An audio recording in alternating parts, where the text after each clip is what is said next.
Donald John Trump. No other president has had so many former top aides making such harsh public assessments. Most recently, Cassidy Hutchinson. I think that Donald Trump is the most grave threat that we will face to our democracy in our lifetime and potentially in American history.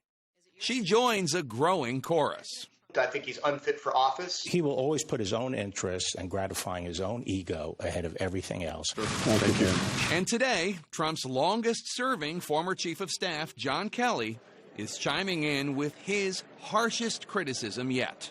In an exclusive statement to CNN, Kelly says about Trump, "What can I add that has not already been said?" Calling President Trump, quote, "a person that has no idea what America stands for and has no idea what America is all about." For the first time ever, Kelly sets the record straight with on-the-record confirmation of a number of damning details about Donald Trump from background sources, including from a 2020 Atlantic story reported with unnamed sources by editor-in-chief Jeffrey Goldberg, including the stunning detail that Trump turned to Kelly on Memorial Day at Arlington National Cemetery in 2017 and asked, "I don't get it. What was in it for them?" This is Kelly confirming on the record stories of Trump insulting Senator John McCain and former President George H.W. Bush because in Vietnam and in World War II, respectively, the former aviators were shot down. Kelly describes Trump as, quote, "a person that thinks those who defend their country in uniform or are shot down or seriously wounded in combat or spend years being tortured as POWs are all, quote, suckers because, quote, there is nothing in it for them. A person that did not want to be seen in the presence of military amputees because, quote, it doesn't look good for me. A person that demonstrated open contempt for a Gold Star family, for all Gold Star families on TV during the 2016 campaign, and rants that our most precious heroes who gave their lives in America's defense are, quote, losers and wouldn't visit their graves in France." Kelly confirming on the record a story reported in the book The Divider, where Trump tells Kelly he wants a military parade, like one he saw for Bastille Day in France, except he does not want any wounded veterans. Kelly confirming that Trump in 2018 in France refused to visit graves of Americans killed in World War I. To CNN, Kelly calls Trump a hypocrite, saying he is, quote, not truthful regarding his position on the protection of unborn life, on women, on minorities, on evangelical Christians, on Jews, on working men and women. And he concludes Trump is, quote, a person that has nothing but contempt for our democratic institutions, our Constitution, and the rule of law. He concludes, there is nothing more that can be said. God help us.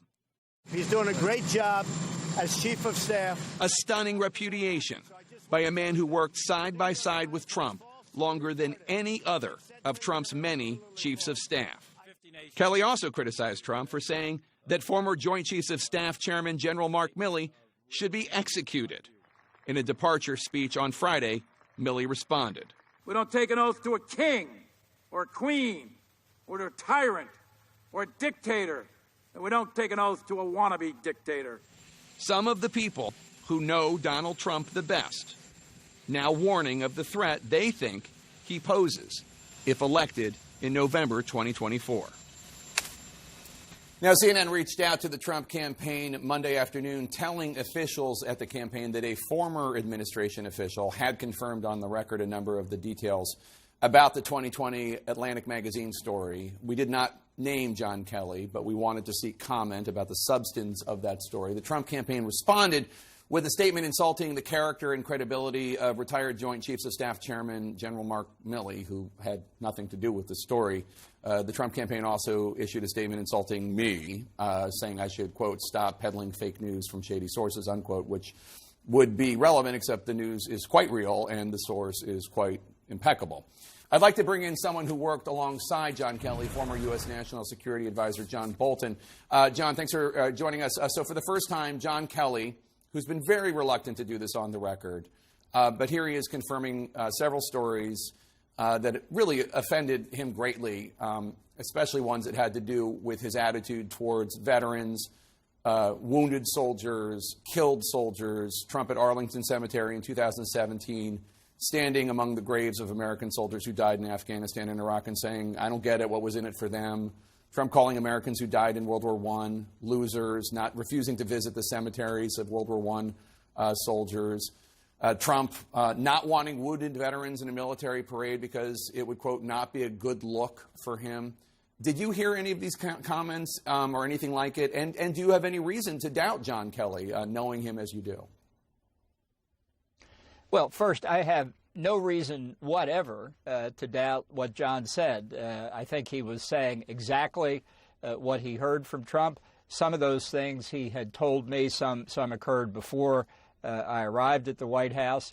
The question of the Veterans Day, the Armistice Day celebration in France, I did not hear those comments there. I'm sure John heard them when I was out of the room doing something else. I don't have any doubt that what John Kelly said was true. None whatever.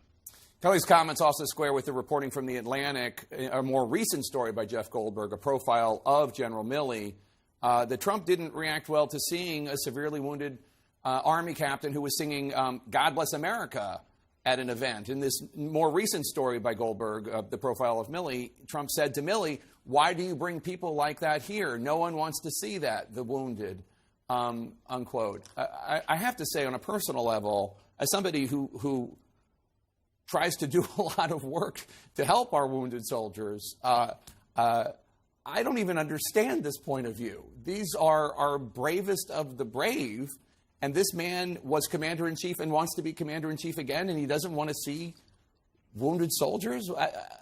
Explain that to me if you can.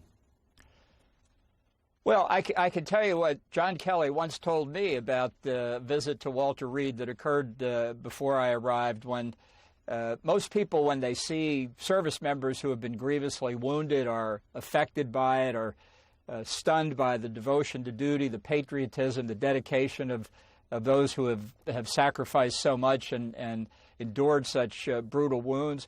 Trump, he said, tried to stay away from it, and John Kelly interpreted it, I think correctly, as cowardice on Trump's part, a fear that something like that could have happened to him, and he just didn't want to face it.